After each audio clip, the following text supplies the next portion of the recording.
So like, what are some of those principles? I mean, in addition to what you said about, starting with that mindset that we're all right to be who we are, what else would you say? Well, in terms of couples and couples therapy, it's also my job to see that my partner is perfect.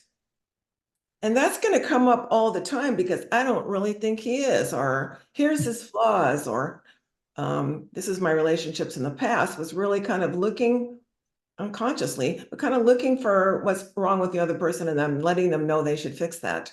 Mm. That's not a very successful strategy, but I see it What all the was the name of time. that play? I love you, you're perfect, now change. Right. Yeah, that was a Broadway play a couple of decades ago, That's I think. perfect. That's Yeah. perfect.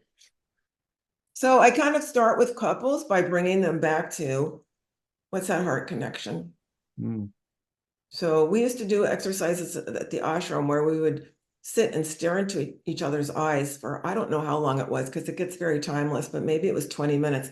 And everyone would be crying like babies because you cannot help but fall in love with someone if you really look deeply into their eyes. Mm. Who they are drops away and you're just in love with this person. So I often with couples in the first session, if it seems right, we'll ask them to just look at each other. And they may not have looked at each other for a long time. And Mhm. they'll just come back because when you really look in someone's eyes, the heart opens and they remember. And maybe I'll kind of guide them to remember what that connection is without all the stuff that's come up through the years or with all that stuff we think is wrong with the other person, all of our hurts and wounds, and we just connect and we remember that we have this special bond.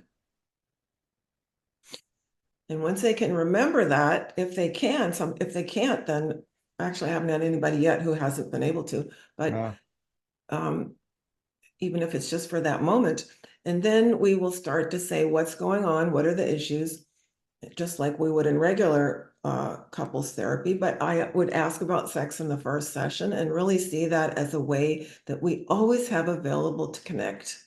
Mhm. You don't necessarily have to have intercourse or do a whole ritual or anything like that. But we can just start by touching affectionately, maybe laying nude together, just cuddling, or many ways we can connect. Remember that we're sexual beings. Even if we're feeling distant at this moment, we can start with those small connections. Mhm. Just suggest that they get back to trying to cuddle. Mhm. Because in Tantra, we don't want to actually have sex unless we're feeling really friendly towards the other person. Mm. Sure. Yeah. We want to establish that I'm safe with you, you're my best friend. And, like the Gottmans say, if something's wrong, you want to start with the friendship level. And I really agree with that. And my Tantra training really agrees with that. It's like, you have the best sex with your best friend.